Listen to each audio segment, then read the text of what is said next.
Welcome back to the AI in Motion podcast series from the NKS system. Tai nghe tri thức, mắt chạm tương lai. Ho Chi Minh City is, it's famous for its spontaneous organic chaos. Yeah, millions of motorbikes just kind of weaving together. Exactly, in this unspoken, uniquely human rhythm.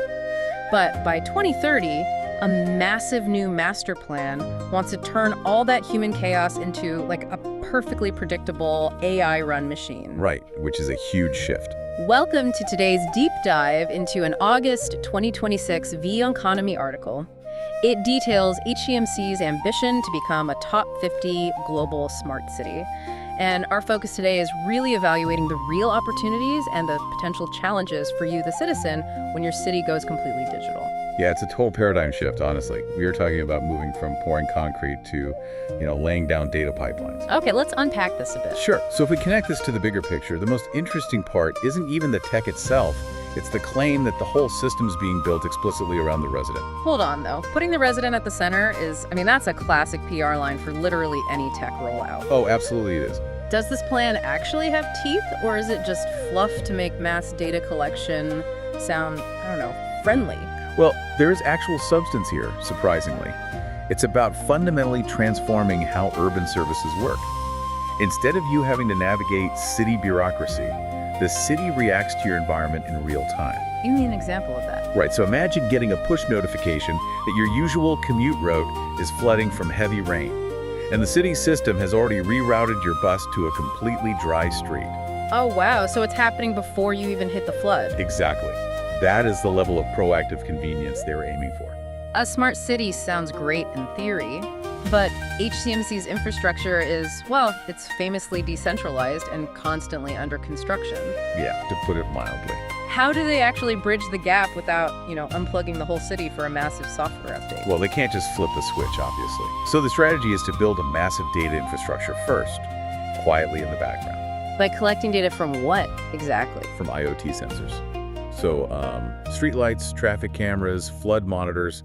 Once that data flows, they feed it into what they call a digital twin.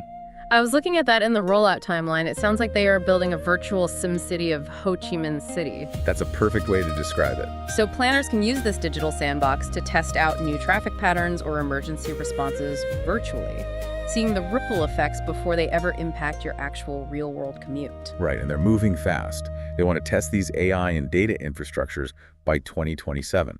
Wait, really? That is incredibly soon. Yeah, and all those virtual tests inform the Intelligent Operations Center, or the IOC. Mechanically, the IOC is this central hub that pulls in that real-time sensor data to automate physical changes. Like what kind of changes? Like instantly extending a green light at a congested intersection or dispatching emergency crews before gridlock even happens. And they want to scale this citywide by 2029. Yes, setting them up for that top 50 global ranking by 2030, and eventually an Asia-Pacific Innovation Center by 2045. So what does this all mean for the people living there? To run a flawless digital twin, you need mountains of data on traffic, daily habits, utility usage. Right, the data collection is massive. Being the center of a smart city suddenly sounds a lot like being constantly monitored. What happens to the safety of everyone's personal data? Well, that tension is the central challenge for citizens here.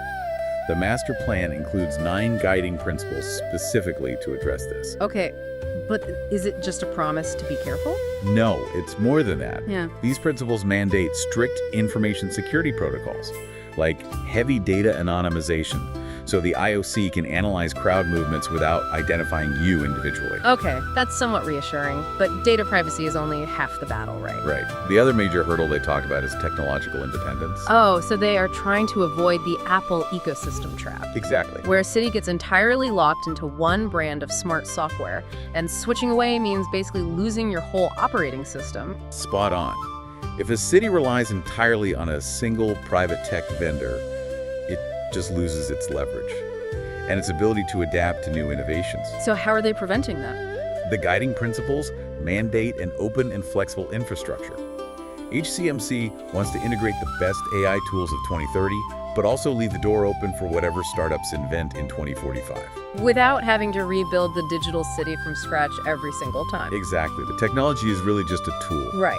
The convenience of a data-driven Ho Chi Minh City offers incredible opportunities for a smoother, greener life. But the ultimate test will be overcoming those challenges of data privacy and security. Earning the trust of the citizens generating that data is going to be a massive hurdle. It really is. It leaves you with something to ponder, though. What's that?